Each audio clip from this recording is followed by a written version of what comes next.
Okay, welcome to today's webinar. And can I just have a show of not show of hands, but show of your okay, right. How many of you are actually part of Eton Academy? Any parent here of children, so to speak? All right, quite a few of us. All right, okay. And how many of you are totally new to us? You have never known who we are from the Eton Academy, and how many of you are actually from the former Eden House? All right. Okay. Okay. All right. So I think without further ado, let us start our webinar for today. I think our webinar for today will be it's okay. We can skip this. Right. Yeah. It's okay. Yep. Okay. Webinar for today it's very short, but yet it's very insightful and very informative. I think we need to turn this down. Let's see. Sorry. Okay. All right. Okay. Here we go. Right. It is about tips and strategies for exam success, and I believe that most of you are actually in your P6. Some are in P5 or P4. Right. So today we have on board with us very experienced teachers who have been through MOE schools as well as with us at the Eton Academy. So I think without further ado, let me see. Yeah, there are quite a few of you streaming in already. And I'm glad to see that some parents are actually, I think the reason why you're here is because you are concerned of your child's preparation for PSLE as well. Okay, my name is Mr. Jin, and I'm actually the Enrichment Director of the Eton Academy. And of course, with me today, all right, is Mr. Hugh. Mr. Hugh is actually a very experienced English teacher. And of course, if you were to take a look, we will start with our first speaker for today. It will be Teacher Wei Fen. Teacher Wei Fen, can you say something? Oh, Jacqueline, is it? Oh, so sorry. Teacher Jacqueline will start first. Okay, all right. And Teacher Jacqueline, can you say something?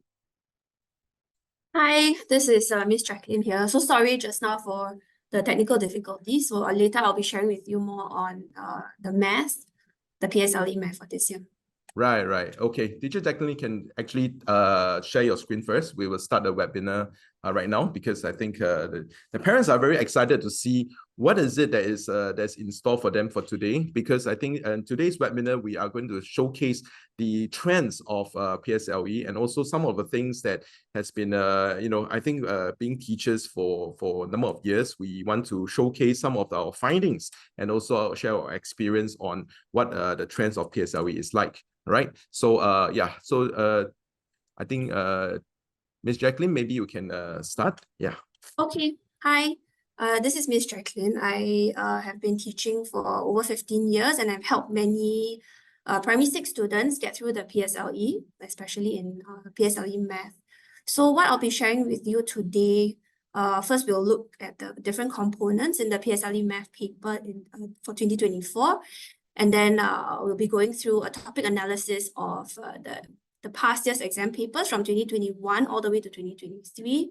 And then we will have some fun solving some PSLE questions that came out in the 2023 paper. Okay. So I'm sure most of you would already know that the PSLE math paper this year will be on the 27th of September.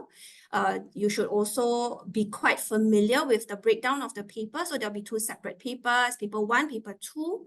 Paper 1 will be 1 hour and paper 2 will be 1 hour, 30 minutes, a total duration of 2 hours and 30 minutes. It sounds like a really long stretch to cover 2 different papers in one day. So you will need a lot of mental stamina to get through the paper and not just content knowledge, okay? So we'll go through what kind of processes we will go through in the paper to help you master or to achieve academic success for the PSLE math. So parents, if you have your child with you, have your child with you with a calculator and probably a blank piece of paper, because teacher Jacqueline is going to go through some training questions in which it will appear in the PSLE, I mean, for the past few years. At the same time, if you explore the Q&A tab on your webinar, if you would like to ask us any questions, you can actually ask us through the chat or through the Q&A tab as well, right? Okay, teacher Jacqueline, please. Okay, so what we have done for you is to look at what the top topics that have been trending over the last few years, okay? And these topics make up like the majority marks of the PSLE paper, all the way from 2021 to 2023. We can see whole numbers taking up 14 and 6 marks in paper 1 and paper 2. Fractions, ratio, percentage, and decimals taking up 14 and 14 marks. Area and volume is also another noteworthy topic, as well as geometry. Okay, so if you want to have a game plan of your revision for the PSLE paper, these are the major topics that I think you should be focusing your attention on. So besides knowing your content, what other strategies might be important for you to achieve academic success? Okay, I will go through some important exam strategies. Firstly, when you see a very long or wordy word problem, most of us will get stuck, we get stumped. But later on, I'll show you that when we go through the statements step by step and we analyze the word problems by looking at key statements and visualizing the problem, actually it is not as challenging or as tough as you might think. Is it because a lot of children actually, when they do their paper 2, most of the time when they look at the questions, they do not have any idea how to start it, and they just give up, right, teacher Jacqueline? Yes, they see such a long question, so many words, so many numbers. They see 5 marks, 4 marks allocated to the question, and then they will, you know, they just get, they think that it is a really, really tough question, and so sometimes their mind just goes blank.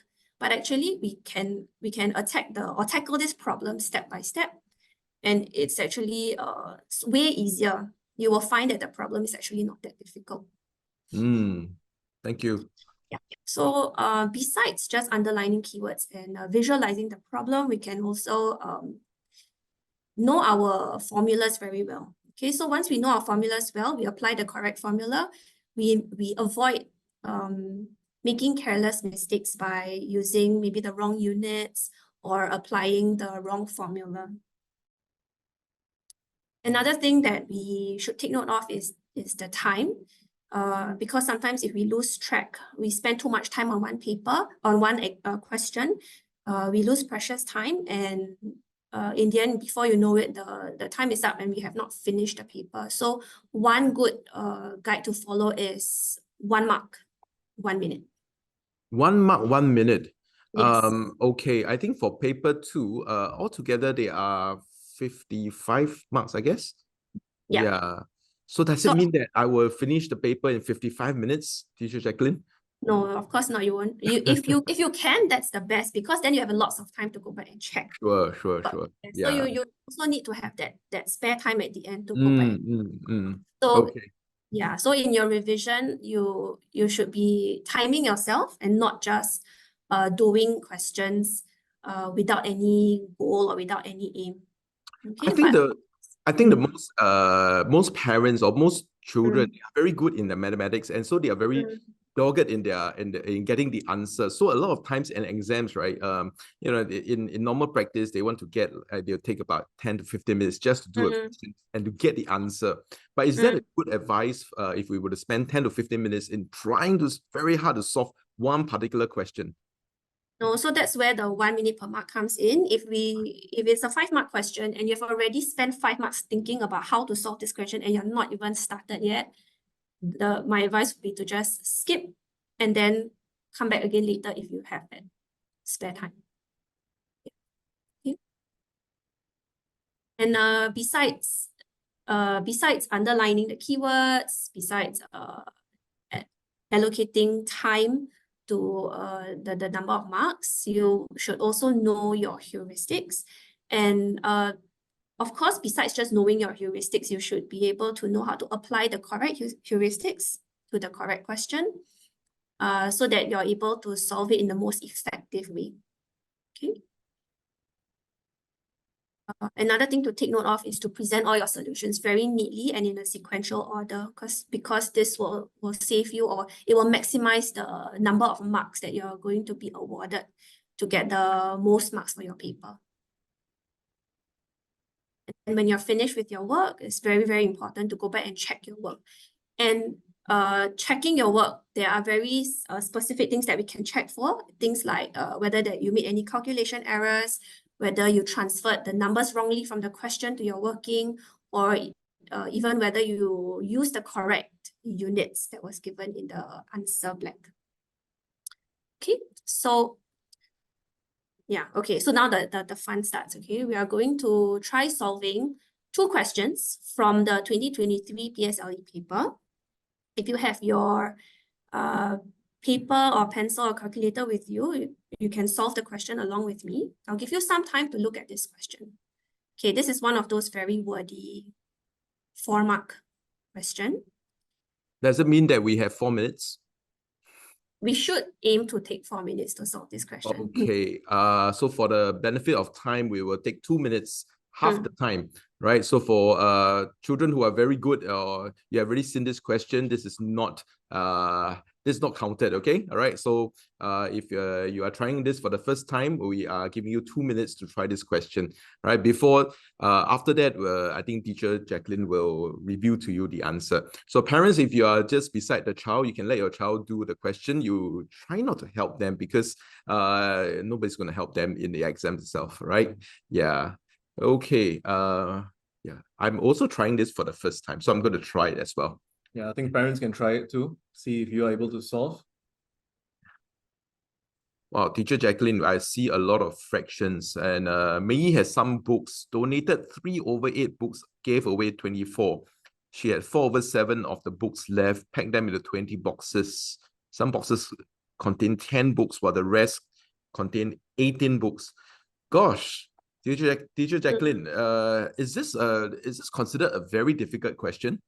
You know, I would say that if you have attended the Eton Academy from primary 4, if you're primary 4 this year, you will be able to solve this question, because the concepts have been taught at the Eton Academy at the P4 level. Wait. So you mean that if I am in Eton Academy, at P4, I will be able to solve this question? Yes. At you know, point in time, yeah, we would have already taught these concepts actually. Really? All right. Okay. So why is it that they are testing P4 concept in PSLE, or is it that because you know, the math curriculum in Eton Academy is more difficult and more robust? One thing, yes, definitely what we teach at the Eton Academy is way more than what they would have learned in school. Right. Another thing is actually this is many layers to this question. So if we look at the different concepts, there are many separate concepts that you would have a P4 student would have learned, but now at the primary 6 level, it is all put together into one question. All right. As I'm talking to you, actually, your child should not listen to us, should try the question, right? I actually talked to teacher Jacqueline so that we can actually spend the 2 minutes, and unfortunately or fortunately, the 2 minutes is up. Okay, so teacher Jacqueline, please start. Okay, so you see such a long question. If you are stumped by it, what you can first do is to underline key information. Okay, so it's a math problem, so definitely numbers will stand out. Okay, so numbers like donated 3/8 of the books, gave away 24 books, had 4/7 of the books left, and packed them into 20 boxes. Okay, and what happened to these books? Some books went into boxes of 10 books, while the rest contained boxes of 18 books. Okay, so what is the question actually asking us for? How many books are packed into 20 boxes, and how many books contain 18 books? Hey, hang on. Yes. Children, if you have any answers, you can put inside the chat. Let us know that you have solved it. How many of you actually solved the question, and how many of you are clueless? If you are clueless, just put an N. All right. If you have solved the question, just put a yes. Is it okay? Right. Okay. Some of you are actually solving the question already. So some of you already solved part A and yeah. Okay. And B is not done. Right. Okay. Right. So let's Okay, so let me just talk through the solution for part A, okay? Okay, so before we even start, we need to analyze the statement. As I'm reading, I should be noting things down in my question so that I am clear about what the numbers represent. So for example, donated 3 of the books, the 8 unit represents books, 3 units represent what was donated. And what does the another 24 books mean? This 24 books came from the remaining 5/8 of the books. So these are small hidden information in the question that we need automatically think about. Okay, so it doesn't appear in the question, but we need to infer these kind of meanings from the question. And then what does she had 4/7 of the books left? It means that 7 units now represents the total number of books and 4 units represent what is left. And what happened to the books that are left? They were all packed into 20 boxes and we identify the concepts. So concepts that appear in the question, fraction as part of a set of objects. This one is what you learn in P4. Repeated identity, find the common multiple, something that you will have learned in P4 as well. And you might need to use the guess and check or assumption method. Also something that most schools would have learned at the P4 level. Okay. Okay, so the approach that the Eton Academy would teach you to use is to use branching to visualize what is happening in this question. So we have 8 units on the top, that's our total. From the 8 units, 3 units have been donated, 24 books given away, and another 4 parts left. Notice I use units and parts in my branch because the 4 parts is from a separate fraction.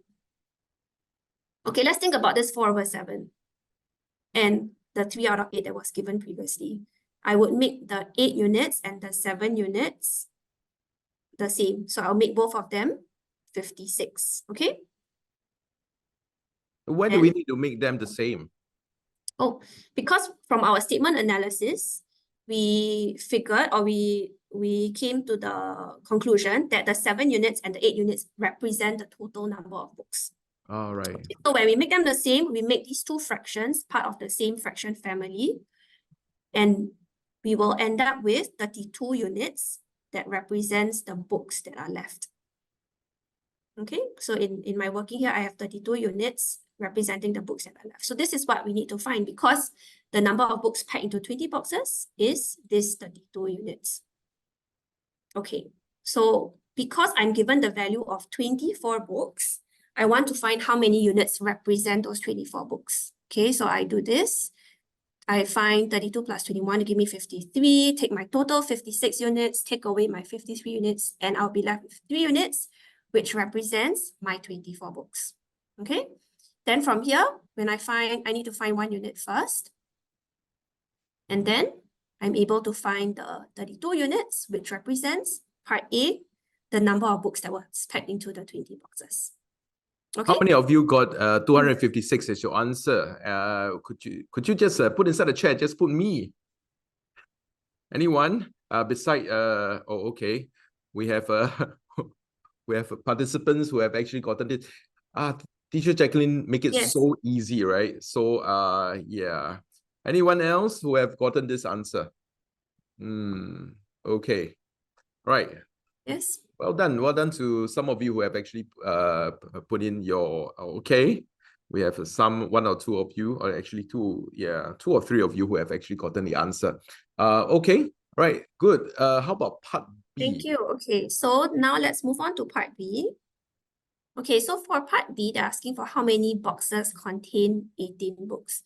Now, if you're stuck at this part B, you should be able to identify that you're given the totals. Okay, so if you're given 2 totals, like the 256 books, that's your first total, and you have the total number of boxes, that's 20 boxes. Once you're given these 2 information, and you know that the books have been packed into 10 books and 18 books, then you would know you have to apply the assumption or the guess and check method to find out the answer.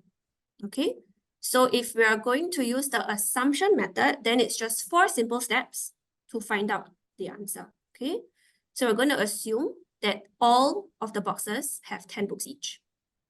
If all the 20 boxes have 10 books each, then that's 10 times 20, 200.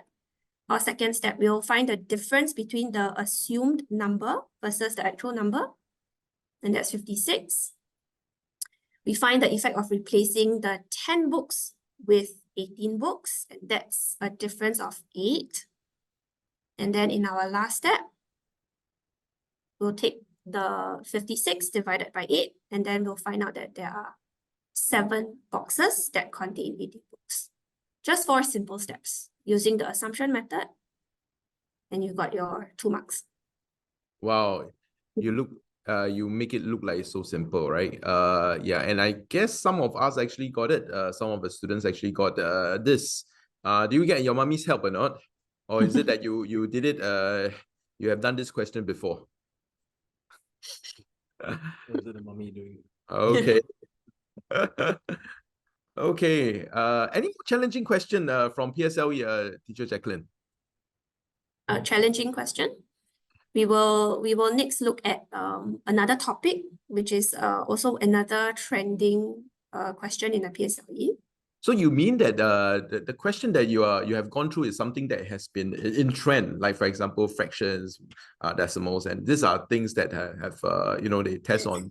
I heard this concept called repeated identity, and things that have been taught in P4. So parents, if your child is in P4, it is time to get ready, for PSLE actually. Am I correct to say that? Yes. Actually, it starts from, I would say, maybe P3. Your concepts are from P3 onwards. But if you're in P4 now, then it is time to apply your most of the concepts will actually be taught in P4 and P5. But if you're in P4 now, I think it's good to remember and apply what you're learning for word problems already. Sure. I can't wait to see the next question. Okay, so for the next question is circles. Okay, circles are taught at P6, right? So if we have our P4 and P5 students here, not to worry, I will go through the formula first before we try to attempt this question. Okay, so for circles, we have perimeter and we have area. If we have any P6 students now, actually, if you have already done circles in school, maybe you can type out the formula for perimeter for us.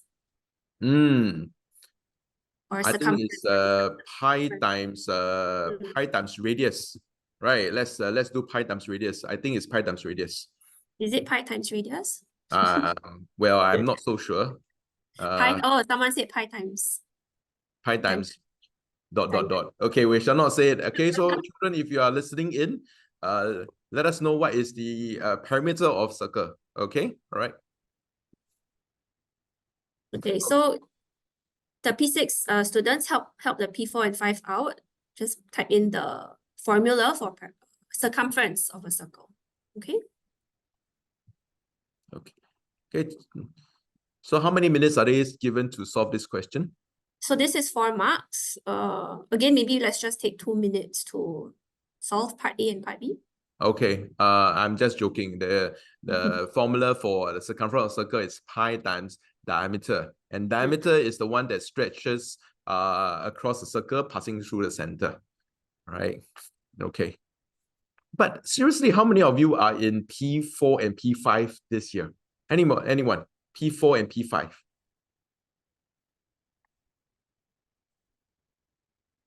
Okay. Do we have anyone raising their hands? P4 and P5. Any P4 and P5 in the house? Okay, we have Suhaila and 2 others actually raise your hand. Okay. I'm so sorry. I think this is actually understanding PSLE trend. So it's actually talking about this is a P6 topic. So it's good for you if you have learned circles before. If not, take this chance to learn it, isn't it? Yeah. Yeah. Okay. So I think it has been about 2 minutes. Maybe we can go through the solution, okay? Okay, so reading the question. Now for questions like area and perimeter, you are given a diagram. And it's not as wordy or lengthy as you would find the fractions or ratio or percentage kind of questions. But even so, we still have strategies to approach questions like that, okay? So after reading the question, same thing, you would still want to underline any key information. But this time, the key information, you should transfer them to the diagram using a pencil, please. Don't use a pen to label your diagram, because if you make a mistake, it's very hard to erase and go back. Okay, so pencil, label your figure. Okay, so there are 6 circles. Each has a radius of 7 centimeters. Okay, so I would put in 7 centimeters and indicate where the radius of the circle is. Okay, the question is asking me to use pi equals 22/7. I need to take note of that and don't use a different value of pi.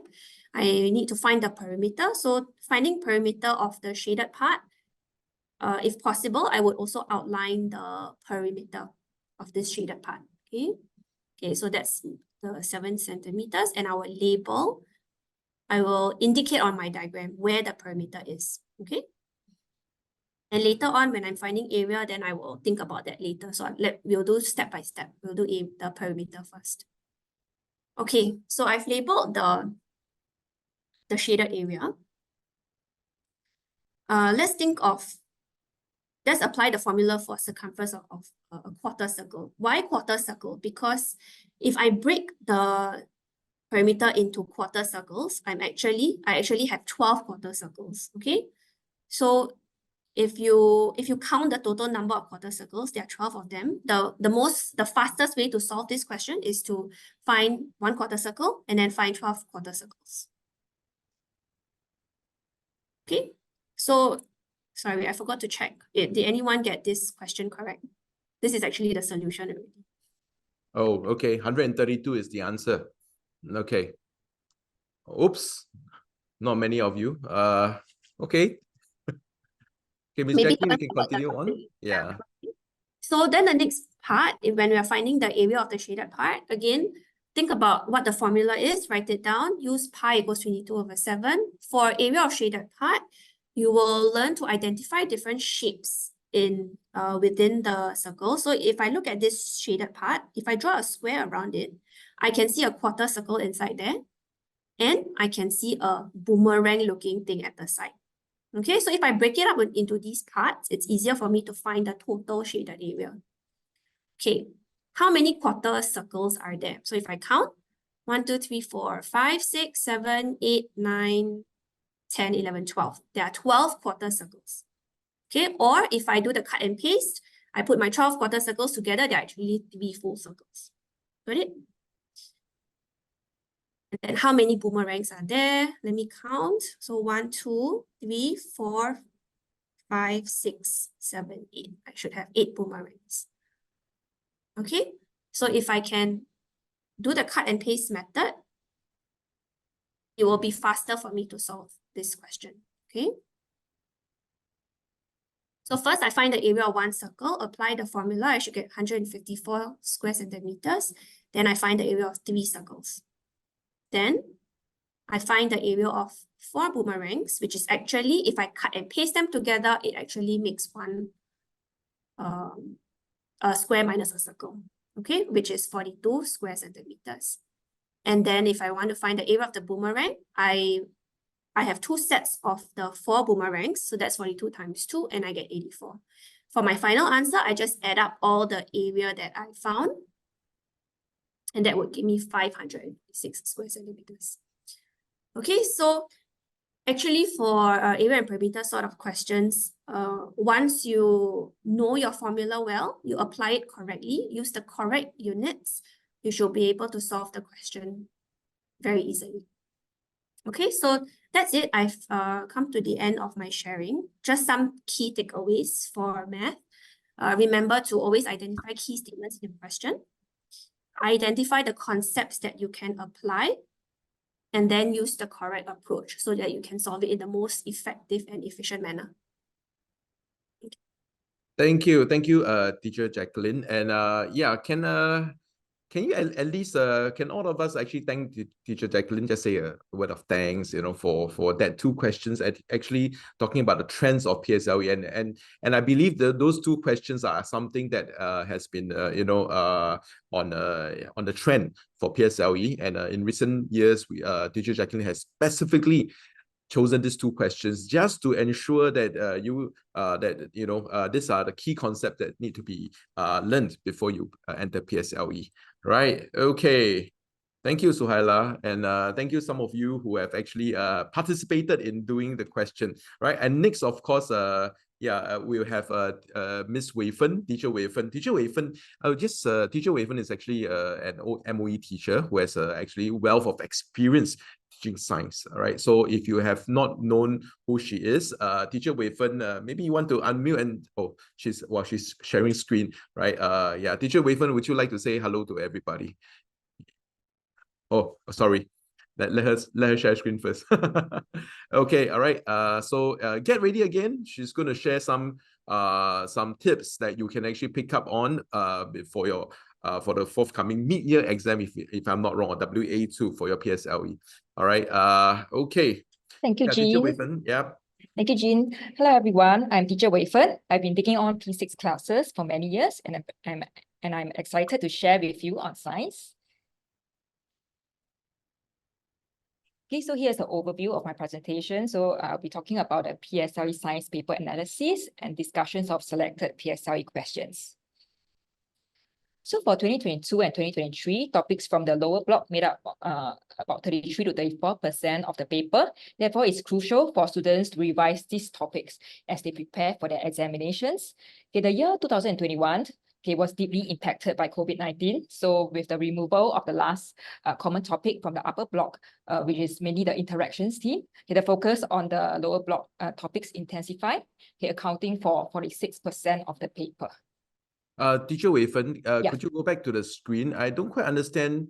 Booklet A in 2023, you have upper block, you have put 32. 32 means 32 questions or 32 32%? marks. Yeah, 32 marks. Oh, 32 marks. Right. So and then booklet A in lower block will take 24 marks. That Yes, made that's up right. of 56. I see. Yes, So that's right. so actually yeah, can I just say that the lower block and the upper block are equally important? Yes, you can. Yeah, they are actually equally important, and it's important for us to for students to revise, both the upper block and the lower block. Right. Okay. So I can see, can I just a quick glance, it's kind of like 40% of the PSLE paper is made up of your lower block syllabus, while 60% made up of upper block. Am I correct? I see the Yes. trend that it's a very good table. Parents, if you have a phone, you can actually take a look take a picture of this table, because I think it shows trends, and also who is there to help you to decipher what is lower block, what is upper block. I think Teacher Wei Fen has actually painstakingly done this for you, right? So you will know that it's 40%, 60, 40-60 type of rule. Yeah. Okay. Right, Teacher Wei Fen, please. Yeah. Okay, then here's a table of the distribution of themes. Okay, you can see diversity, cycle, system interactions, energy. So for 2023 and 2022 is quite consistent, but for 2021, as we know, okay, the because of the pandemic, the percentage allocated to interactions decreased, okay, leading to a greater emphasis on other themes such as cycles and energy.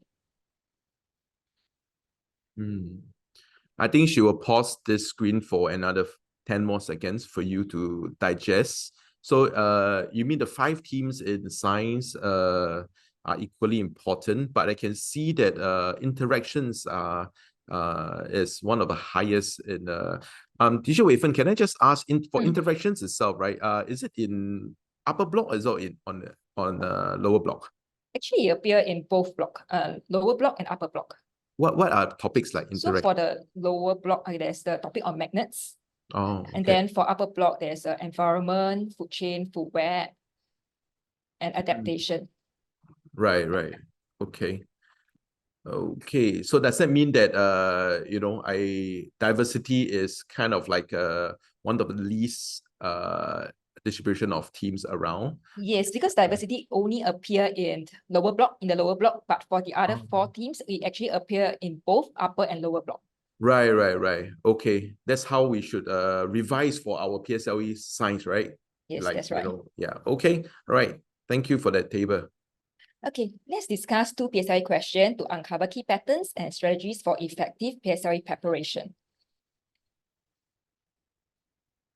Okay, so this is a question from 2021. So questions that require the process of condensation are actually quite common in school examinations and a PSLE. Okay, however, they might be presented in various scenarios. So parents, do you know how to answer these questions? What are some of the clues in the question? Fok Choi. Bok choy is the name of the person, of the character, is the character. So is there any clues that help you to direct you to the correct topic?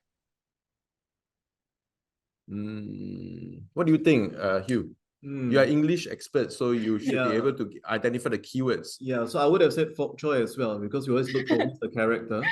But I think air-conditioned room, is that important? Yeah, that sounds important to me. Yeah, also spectacles, fog. Yep. Yeah, I think Yes. those are the keywords. Correct. Please tell me I'm right. Yeah. So Oh, face mask. Okay, face okay. mask. Okay, and air-conditioned room, you're right, showing that the environment is cold. His Right. spectacles fog when he breathes. Okay. Okay, then parents, what are some key terms that must be in your answer? Perhaps you want to type in the group chat and in the chat. What is key terms? What do you mean by key terms, Teacher Wei-Fen? Some phrases that you're learning in science lessons, some concepts, phrases on concepts. Oh, okay.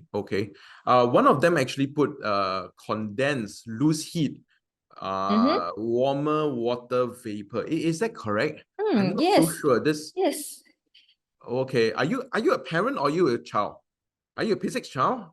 How come you know better than I do? Do you know that that's water vapor and Now I do. okay. Okay. Thank you for your participation. Besides some of the keywords that we see in the chat, is there more to it?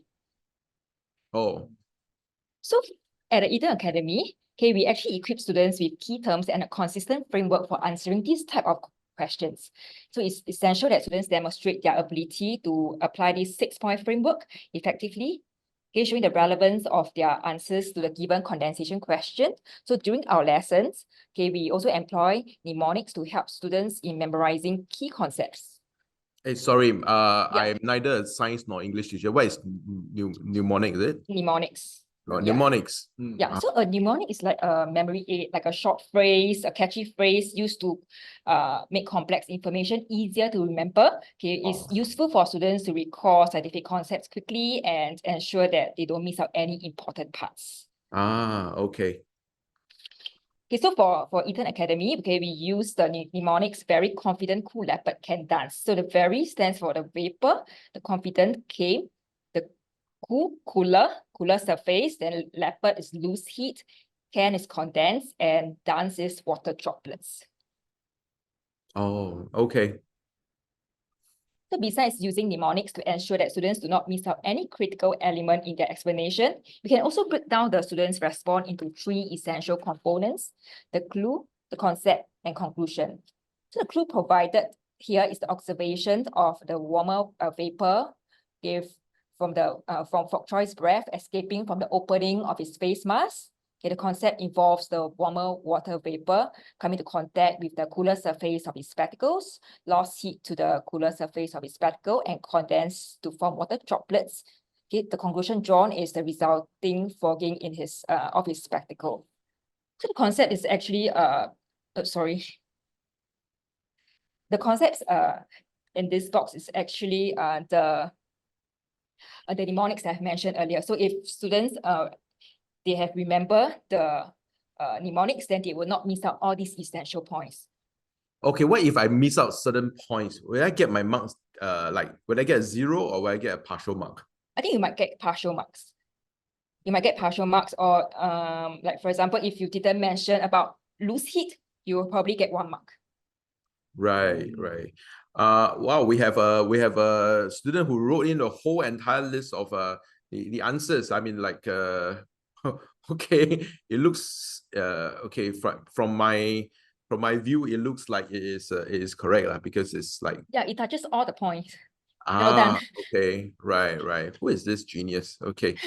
What is your name? You put a smiley face on yeah, so that we can address you, you know, very active participant. Anybody else is participating on this? I think, yeah, okay, right. So can I just ask this question?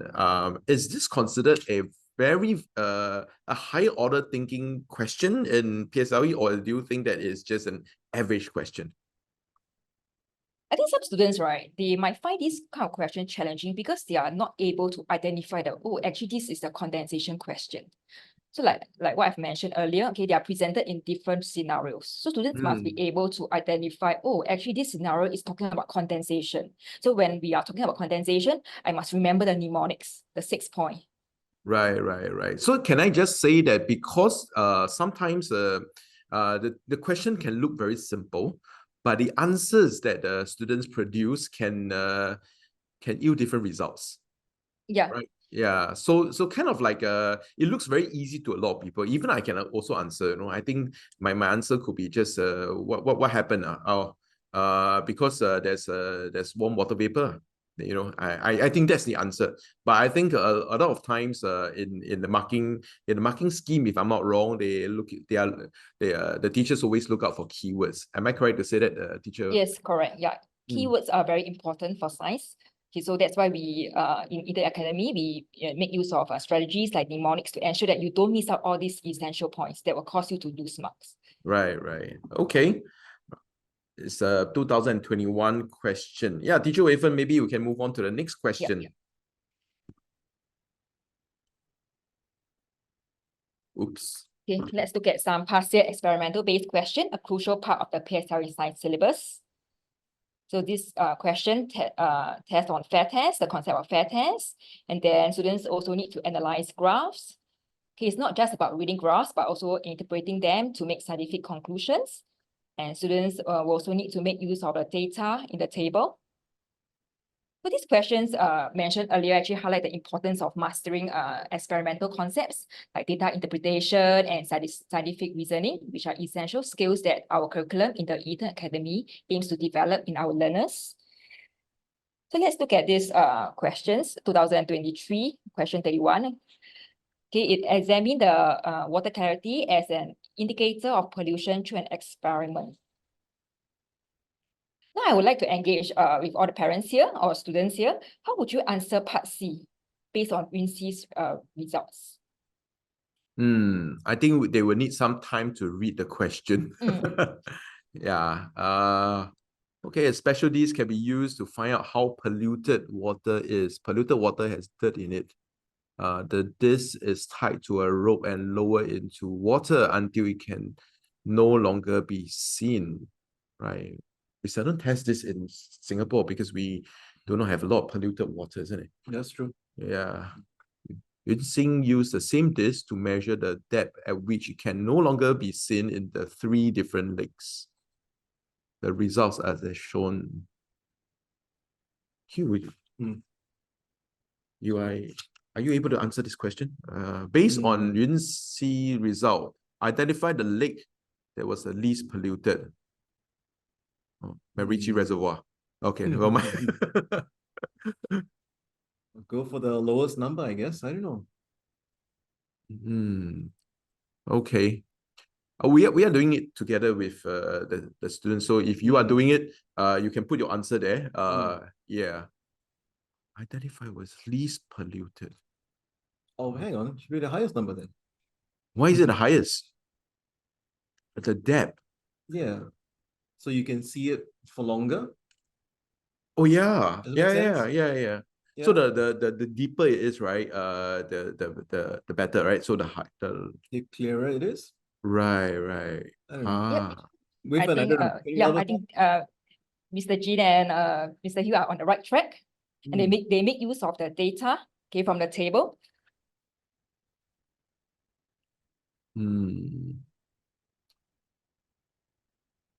Okay, I have 3 students' responses here. Parents and students, do you think these responses are correct? Lake S, the depth at which the disk can no longer be seen was the greatest, hence it was the least polluted. Sounds okay. The depth at which the disk can no longer be seen is 750. Okay, I mean, it's not wrong. Lake S has the least dirt to block least light from entering the lake. Looks okay as well. Okay, so if any of these is your answer, then I'm sorry, but all these are wrong, are Oh, incorrect. we are wrong. Yeah, because We are wrong. Hey, you are wrong. There are some parts that are lacking. Okay, for example, for the first part. So for the first part, the depth at which these can no longer be seen was the greatest. So very good. You make use of the data, okay, in the table. So it will actually give you 1 mark. But you didn't explain. So what? So what does this imply? And then, yeah. And then for the second answer, okay, there's no comparison. You're just stating what you see, like no longer be seen is 70 cm. So just stating the measurement, but with no comparison to the other lakes. And for the third response, okay, the students did not make use of the data, did not make reference to the data that is given in a table. So for these type of questions, okay, it is very important, okay, to make use of the data. So the clue, okay, the clue is the depth at which these can no longer be seen was the greatest. Okay, and the concept, so what? So this means that there is least dirt to block the least light from entering the lake. Hence, it was the least polluted.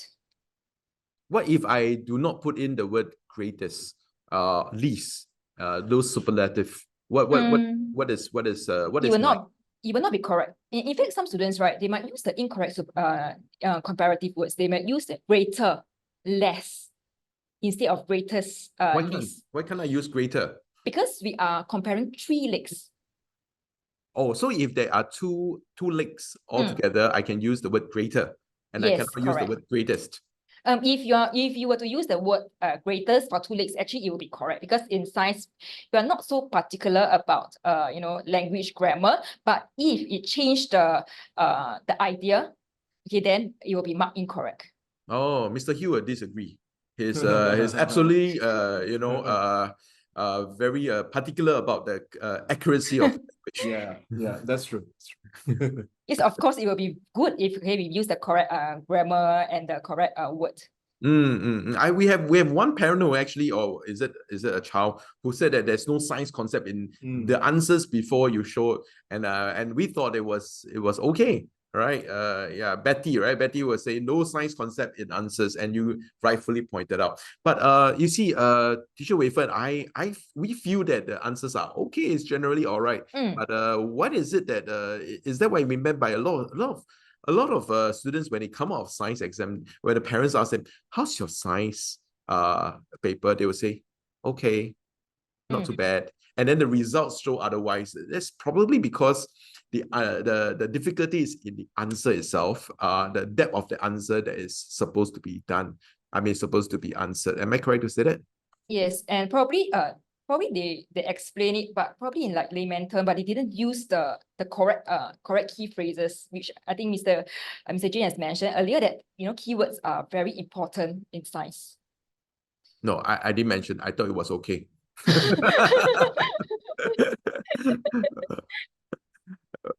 Okay. Yes, Teacher Wei Fen, you can continue. Yeah. Okay. Okay, so in closing the analysis of the PSLE paper, the question types and the answering techniques that we have discussed today provide our students with a clearer roadmap, okay, for success in the examination. So by understanding these elements, right, students are equipped to tackle the examination with confidence, applying their knowledge systematically, to achieve precision in their answers. Can I just ask a few questions in regards to this table? How important this is? I mean, like most of the science questions that we do, that students do, they jump straight to the answer. No, how important are these steps? Like understanding question types. Why must I understand? Why must I understand question types? You know, I mean, the clues are. Identifying clues is so easy. I'll just identify a clues. I'll just do as and when, you know, like especially, you know, boys being boys, all right, not in particularly gender bias, but boys are very, you know, like I'll just do it, you know, answer the question straight away, right? Is there any importance in understanding what question type? If I don't understand the question type, will I still be able to apply the answers correctly? So for question type, right? Like you will know like what kind of answers is needed. For example, right? It's mostly for experimental based questions. Like for example, like variables. So you need to know the different variables. What are change variables, and then measured variables, okay, and fixed variables, and also like aims. Okay, what kind of aims do you need? Like there are 3 types of aims, okay, that we have taught in the Eton Academy. Okay, and there's some students might not. I thought there's only just one aim. No. No, 3 different ways to write aim. But if you are interested, okay, you can actually contact us, and I will share with you more. Sounds like a longer conversation to have, right?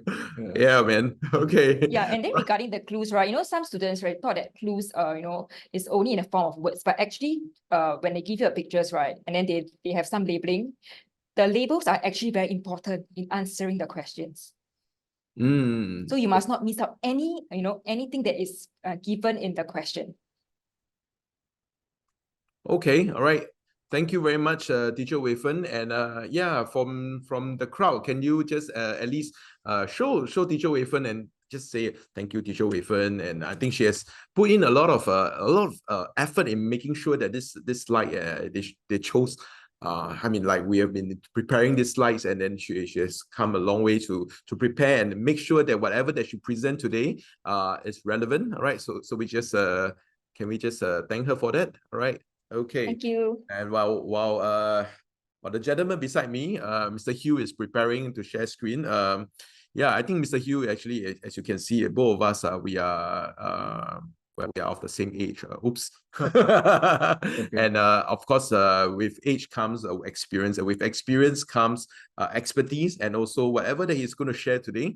Mr. Hugh actually has been in ministry for quite a while, and also has been teaching English, bringing a lot of students past PSLE. And I think today what he's going to share with you of utmost important. Why is it, why is it that we chose him? Because I think he has been helping a lot of P6 students, and with a wealth of experience, he's able to pinpoint some of the training questions in English as well. All right, okay. Let's see. You might see some blocks, you know. I think it's clear already. Yep. Okay. Yeah, apologies. So I know there's a gray box there. I can't seem to get rid of it, but you know what? Sometimes life is not black and white, right? It's a bit of a gray, so we'll just move on from there. Okay, I hope you guys don't mind. But if you do need to clarify something that you can't see very well, please feel free to use the chat, and we will explain as best as we can. Okay. So yeah, I'm here to talk about PSLE English, of course. That's the last subject for discussion for tonight. Very quickly, all right. You know that English is such a huge paper. There are 4 papers in total, right? And you know, it's so massive because there's so many components. You know, there's writing, there's listening, there's speaking. You know, and then there's also reading comprehension. So it'll be quite a challenge to speak about everything tonight. Okay, so what we decided to do was to focus on 2 areas which are really important. And I think parents, if you're with me on this, you probably will agree that these are the sections that, you know, your kids sometimes have issues with. Okay, so the first one is, of course, your composition writing. Writing composition is a skill that is often the most difficult, okay, to master for any language, not just English, right? For any language. So we'll be talking a bit about that. And we will also talk about this other section, which is comprehension close. the one where they have to fill in 15 blanks, right? So the words is, it has to come from them. There are no helping words in the text given, right? Okay, but we'll talk about that as well. Okay, so let's start with composition writing. Is there a reason why you chose composition writing and comprehension close to focus on in our short 15 minutes presentation? Right. Okay. So again, as I said before, okay, composition writing, this is actually a major part of the paper. It's quite a high weightage, and you'll see here, all right, the total marks is 40. All right. So again, I'm speaking to P6 parents, those who are taking PSLE this year. There will be a change next year where the mark allocation will be slightly different, just slightly. So it won't be 40, it'll be just slightly less. Okay, but we'll talk about that when it comes to PSLE next year. All right. But in any case, it is still a very high percentage, right? And as I said, composition writing is probably one of the most difficult skills for any students, I mean, let alone adults as well, right? We find probably writing is the most difficult skill to master. Okay. And yeah, we thought that's a great way to start off. Yep. And we'll start off by looking at an actual question. This was from last year's PSLE. All right. So this is the question they had to write, the story they had to write. And as you can see, right, they're supposed to write a composition of at least 150 words about a change for the better. Right? So that is what they're supposed to write about. Okay, so there are a few things we need to take note here. Okay, if you notice, there are 3 pictures. And, right, basically the theme is really important. Okay, so the first tip, as it were, is you have to make sure that you're writing according to the theme. The theme has to be central in your story. Okay, so sometimes students forget. They are so concerned about the picture that they forget the theme, right? And if the theme isn't clearly seen in the story, that is definitely going to affect their content marks especially. Okay, all right? I will look at the picture and I will describe the picture as if that is a kind of like an oral, like oral description. Yes. I will just write it out. Is that what most students do? Well, some students do that. Thankfully, when we teach students how to analyze composition questions, we tell them that, well, that's not the best way to go about things. We have to link the picture to the theme, right? Right. So the next thing we want to talk about here is, of course, the pictures. So another very important point here is that you need to use at least one picture. Okay, now it doesn't mean that there are 3 pictures which if you use more than one picture, you're gonna get more higher score. No, that is not the case at all. All right, you just need to focus on one picture. Now, very often, as we have seen through the years, okay, the pictures that they give will be quite unrelated. So if you're going to spend too much time thinking about how to link the pictures to make one story, that's really a waste of time because there's no bonus score for that. Okay, so the tip, of course, again, is to focus on one picture and ask yourself, how can this picture tell a story with the theme being the important part of the story as well, right? So what we tell the students at Eton Academy is this: remember the theme. The picture is really important as well. If you remove the picture from your story, then it's not really a story. Okay, that's how important the picture is as well. Okay? So there's no need for me to use all 3 pictures. No. Just concentrate on one, right? Don't waste your time thinking about how to link all the pictures. No need at all, right? There should be one main picture used here. Okay, so that's important to remember. Now, here we're looking at a question from 2022, all right? And you can see the theme here is a long wait. Okay, so what we've noticed as well is that over the years, the title sometimes is not very obvious what the problem or the conflict of the story is. So this is where the students must know how to come up with their own conflict or own problem for the story. Now, we know that for stories to be interesting, something usually goes wrong or something unusual happens, right? So this is where at Eden Academy, what we do is we go through the planning, we go through the analysis of the theme, we go through how they can come up with interesting conflicts, all right, to make their stories even more interesting. Okay. Right. So the meaning of a conflict means that it is something that is kind of like does a conflict lead to a kind of like climax of story? Or? Yes, absolutely. So the other thing, of course, we do is we follow the standard 5-plot story plan, right? Where there's a conflict, then of course there's the climax, and of course there's resolution. The conflict must be solved, right? And again, the conflict, as I said earlier, right? It is a problem, but sometimes it just can be something that happens which is out of the norm, right? Something out of the norm that happens. So that's what makes your story interesting, right? And this is what the students need to do to come out with their own conflict. Sometimes, and it is a trend, as I can see, that where the theme is not really a negative theme, right? It's something very neutral, so they have to think of their own conflict, right? So this is one of the skills that they need to develop as well. Yeah. Right. Yes. Mr. Hugh, what happens if I can't think of a conflict? Would that make my story very bland or yeah, absolutely. So as we said before, I mean, if you want to tell a story, something interesting has to happen, right, Jean? Yeah. I won't tell you about like, how I came to work this morning and nothing happened, right? Yeah, it's probably like you're stuck on the bus or yeah, exactly, right? Or right. I rescued a dog from the drain. Something interesting that happened along the way. So that makes your story really much more engaging. Okay, and another thing about writing, I mean, like thinking of a conflict, does a conflict need to be an alignment with the theme itself? Yeah, again, absolutely. So it all goes back to the theme, right? It goes back to the theme. What's the central theme, right? And the other tip that we offer students is to actually mention the words in the theme in your story, just so that the reader is repeatedly reminded, oh, this story is about this, right? Yeah, and also for students as they plan so they don't get off track. Right. Okay, this sounds. I mean, it sounds really quite tough because if I'm a student, I have to take a look at the picture. I have a look at the team. I have a look at. I have to think about the resolution. Is there a flow in which I can actually, like flow of thoughts, which can lead me to think of a proper or rather a creative conflict? Yes, absolutely. So as you can see there, right? Okay, so the planning is really important, as we tell students all the time, right? If you fail to plan, you plan to fail. So planning a story before writing is really important. I know many students don't like the planning stage, but it's so important, right?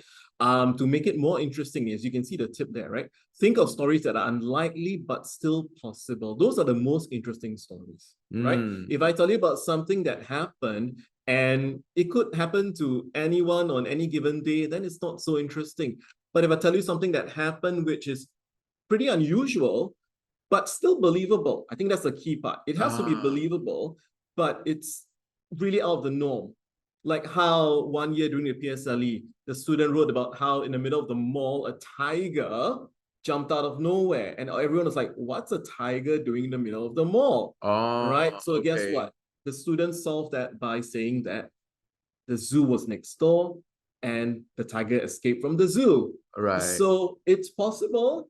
It's unlikely, but it's definitely possible. Is it interesting? I think so. I think it's interesting. What about like I saw a lot of students writing aliens invading. Okay. So again, let's go back to the thing about being possible, right? So aliens coming down to Earth for invasion and things like that. You know what? I think we're not ready for that.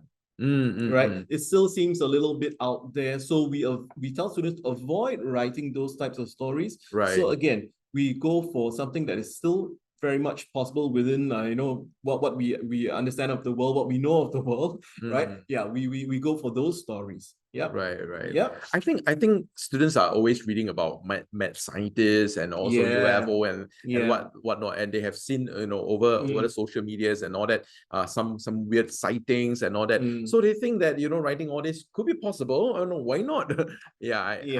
I guess I mean I understand what you're saying. If they explain it well enough, maybe. But again, you know what? Let's err on the side of caution, right? Let's work with things that we know are still possible. Okay, those are the stories that usually do the best for PSLE, right? Like the one about the tiger. Guess what? The student got full marks.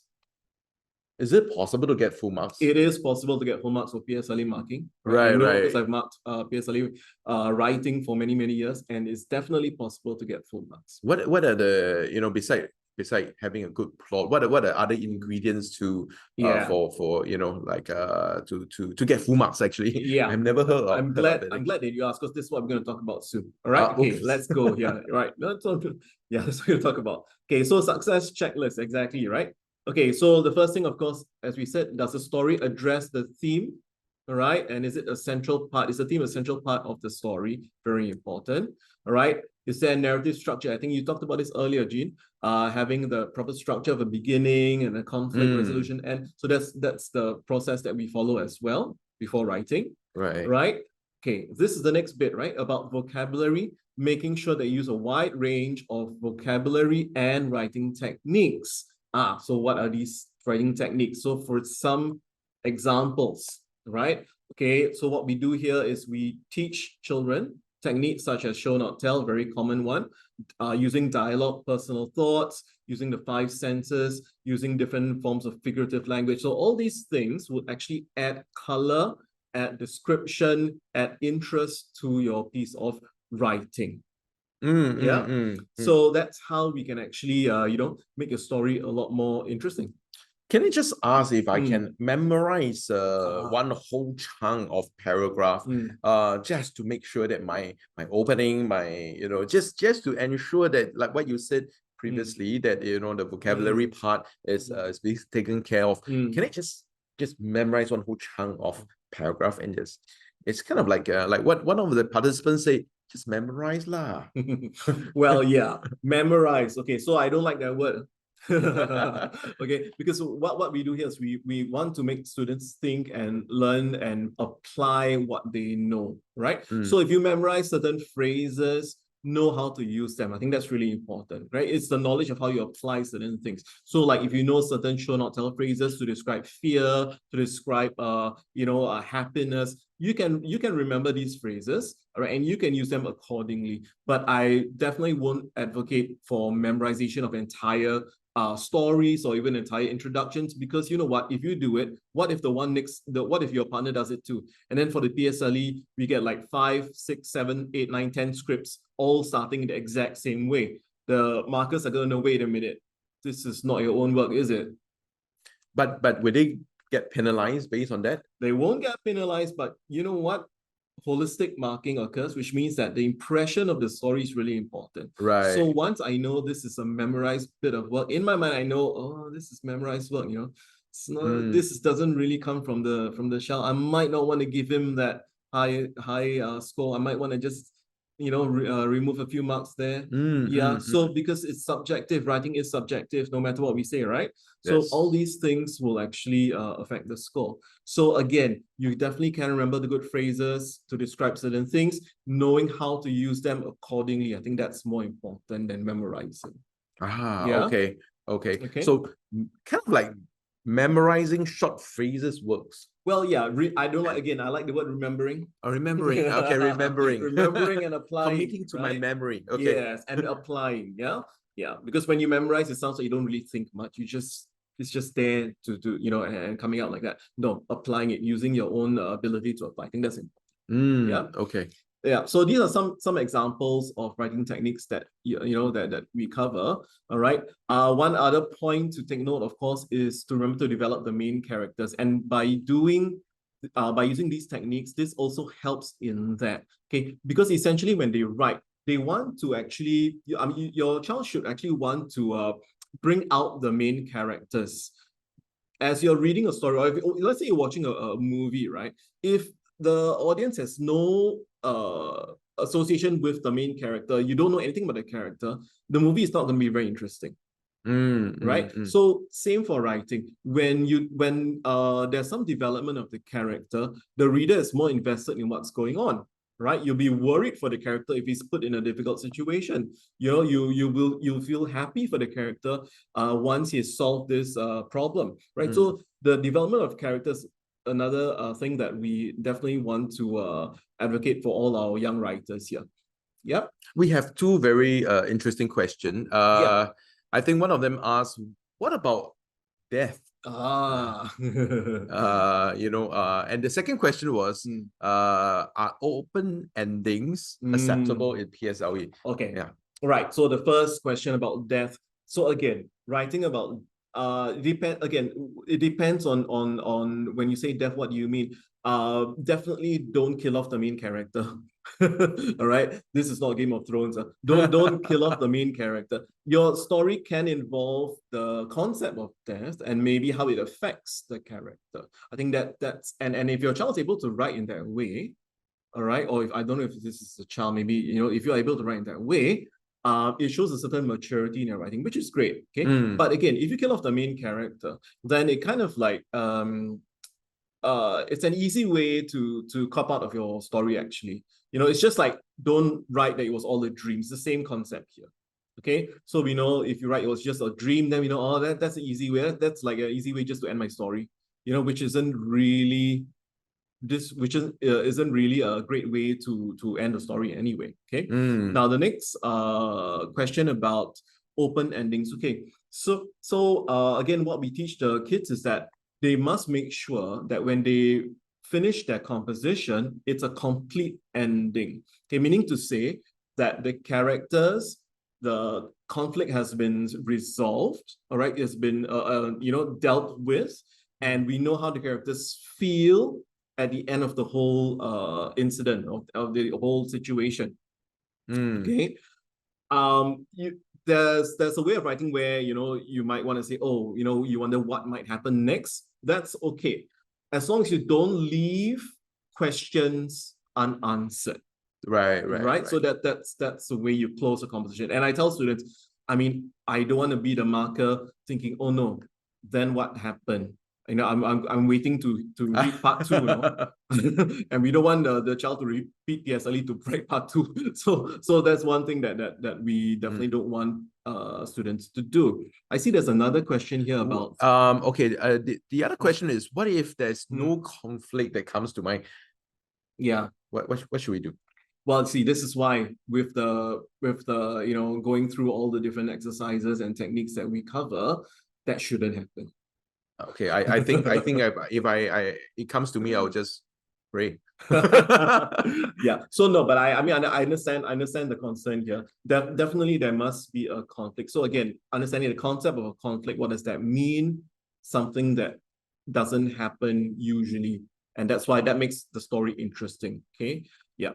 So okay, moving on. I know we're running short of time. Let me just go real quick. Okay. So the next big area I'm going to talk about is comprehension close. Okay. And this is actually worth 15 marks, all right, of the entire paper 2. Okay, so really quickly, right, one strategy that we employ is that we get students to read the text closely once through without filling in any blanks. Okay, so that's important because sometimes certain questions or certain blanks, you can actually get the answer from a bit further down in the text. Okay, so many times students struggle because they are only reading till the end of the sentence, or they're only reading to just a bit further, and then they're stuck. They don't know what to do. Okay, so to avoid all that, just read it once through, have an idea of what this whole thing is about, and as you go through it the second time, it's going to keep you a little more, you really know what it's about. You might even have ideas because you know what happens next, right? Then of course the next step is to go through each blank looking for clues. Okay, there will be clues. Okay, so I'm going to talk about that in a bit. Okay, so there are 3 main types of questions or blanks here. Okay, the first one is contextual. All right, so contextual, basically these questions they require you to read on to pick out the clues from the passage, right?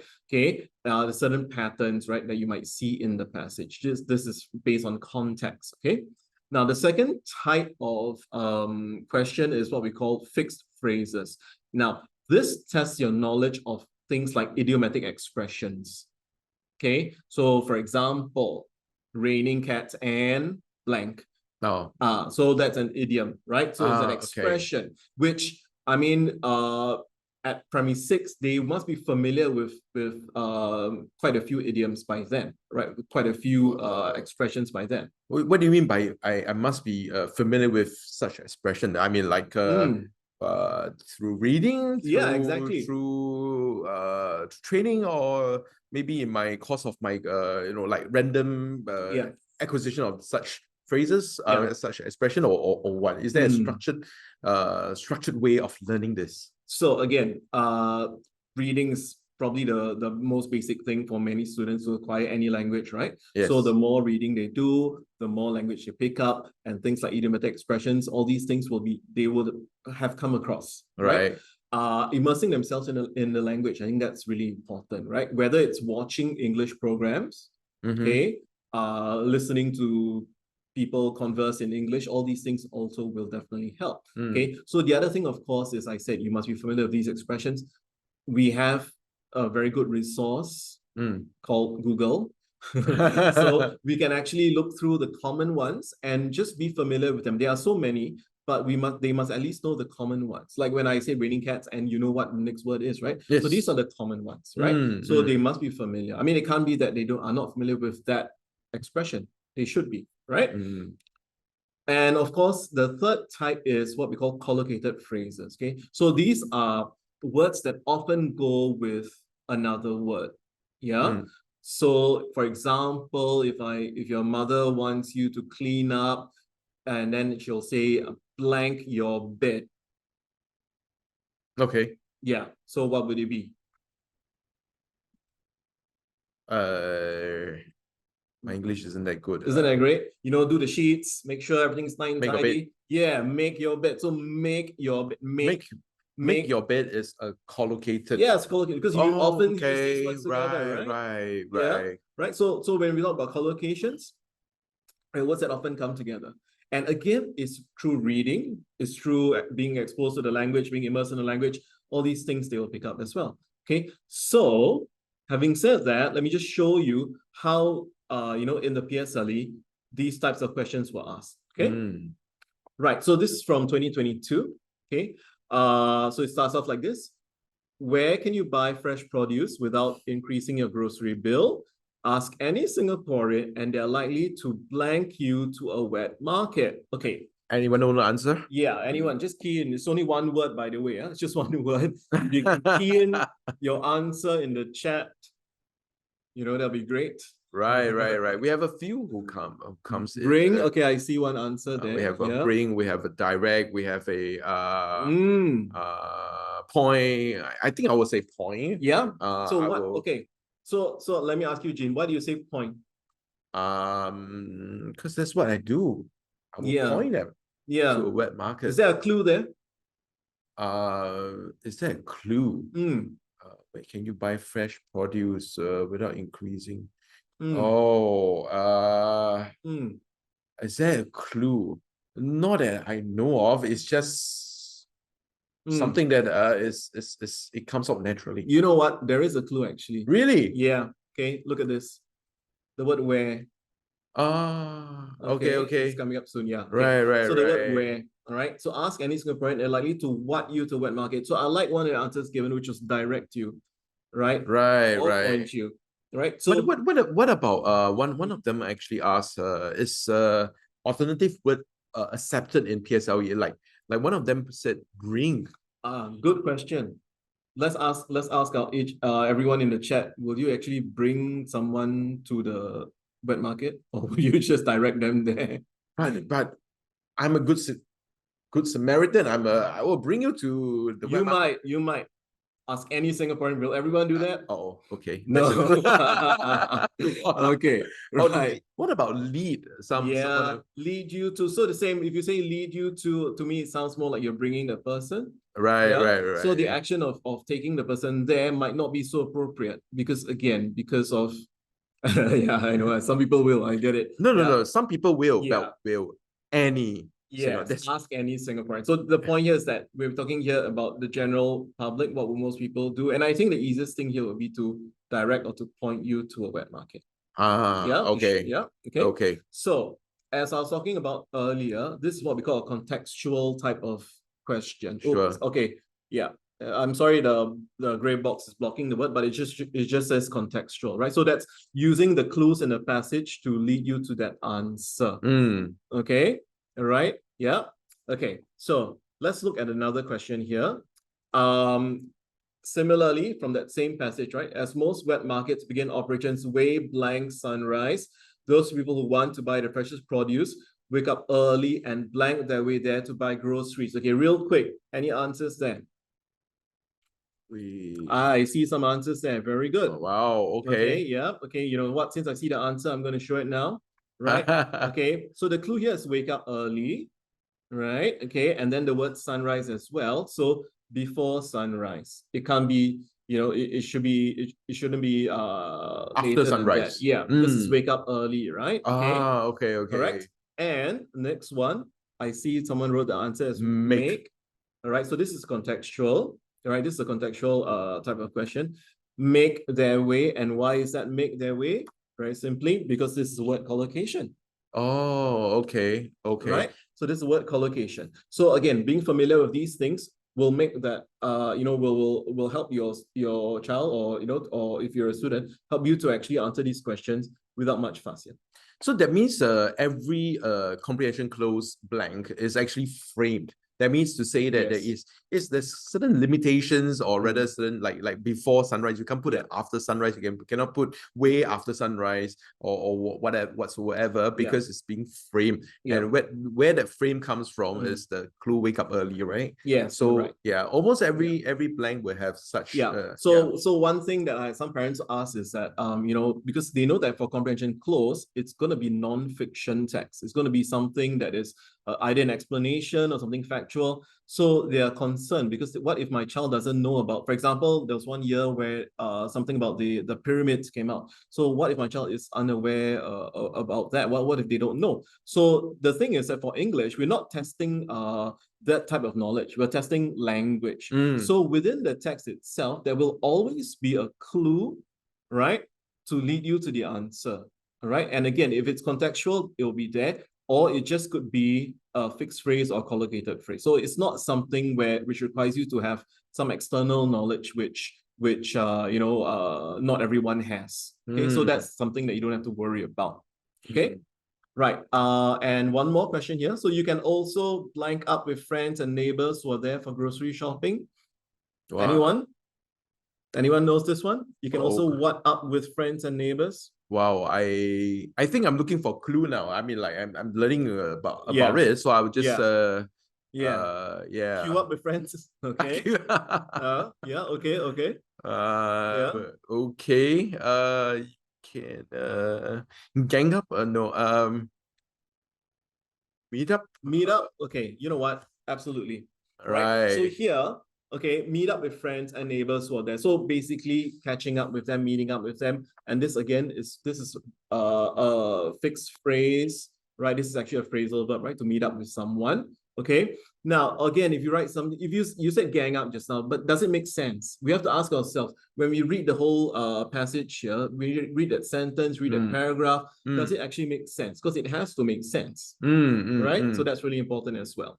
Right. That's where the clue is, right? To do something. Yeah. Right. Exactly. Right. Okay. So again, so this is another possibility here, right? So I have learned something very interesting. You actually broken down comprehension close into 3 categories of phrases, right? Contextual. Let's test that. Anybody knows the second one?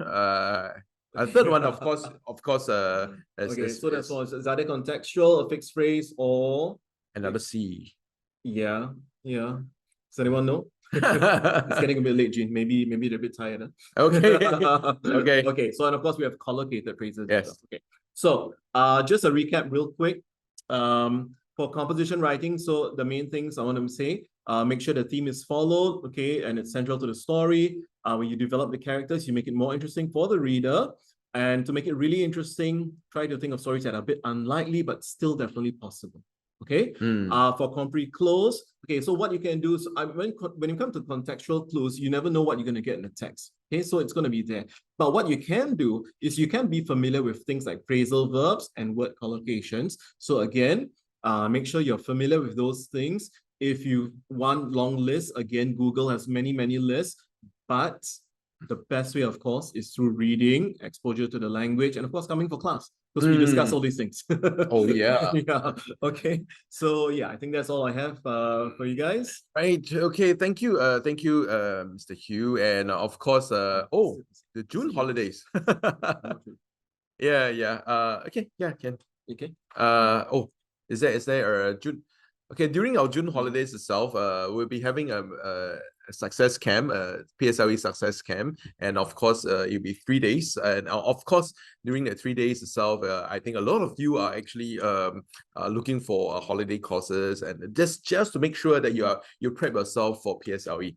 And of course, we have put together a PSLE success camp for English, mathematics, and science, right? No mother tongue, I'm sorry. Yeah, but and where it will be at Sengkang Grand Mall. I'm sorry that block down there is blocking it. Yeah, but it's at Sengkang Grand Mall, right? So if you are, if your child is actually looking for some help, especially after your mid-year exams, then you realize that what he or she may but may really need that help itself, PSLE Success Camp is the way to go, because I think we are running this camp for, I think, the 3rd year in running or 4th year in running, and the materials and as well the curriculum actually is so robust that we help children to prepare their PSLE really well during this camp, and whatnot. I think the presenters today, some of them are actually the trainers for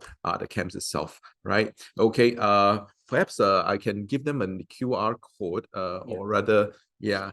And can I just ask how many of you have already signed up for this course, right? Or planning to sign up? If you are interested, I need to if you're interested, we are actually share screen. All right. Yeah, no worries. Okay, if you're interested, you can actually scan our QR code, and you can actually log onto our website for that's the one. Yep. Okay. I know it's getting late. Just give us another 1 more minute, and we are done for today, right? Yeah, we go. Okay. Okay, and yep, this is the QR code for the camp. So that's where we wanted to wanted you to log on. Okay, all right. Let's see.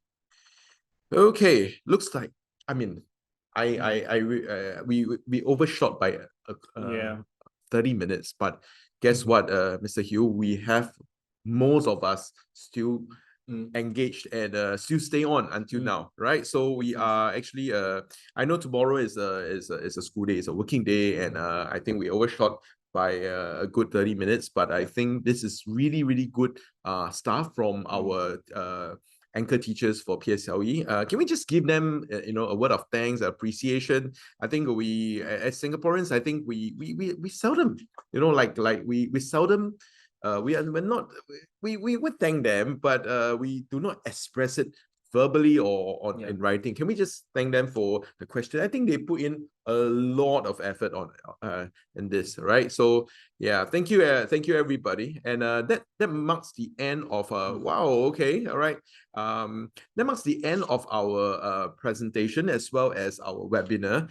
Can I just ask how many of you are really first time seeing all of us? First time. Okay. Okay, so quite a few of you have just raised your hand. Yeah, so if you would like to try, it's come in. It's a good time just to spend a few hours with us, and I think you will see a difference in your child's grades, right? I mean, I'm not embarrassed to say that 4 of us combined together is probably 80 years in experience, or not 70 to 80 years in experience. So yeah, it's a wealth of experience that you are tapping on over here. And thank you. Oh, we have one saying that there's an eye-opening sharing session. Thank you. Nice. Right. I like that. Eye-opening. Another phrase that probably you want to remember too. Word collocation. Yeah. Yeah. Well done.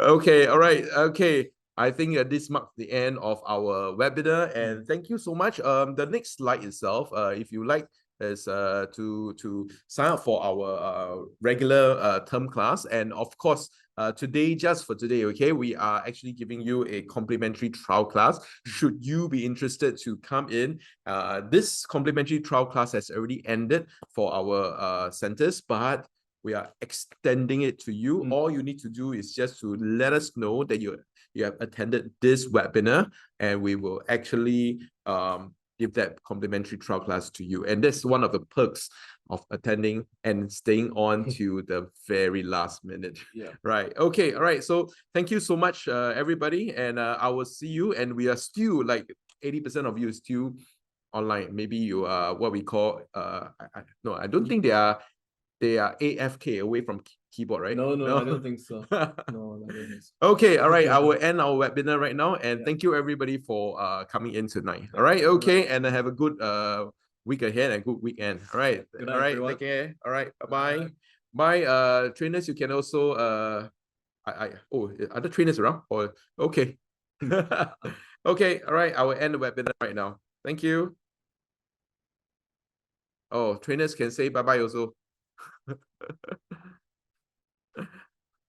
Okay. Yep. Thank you.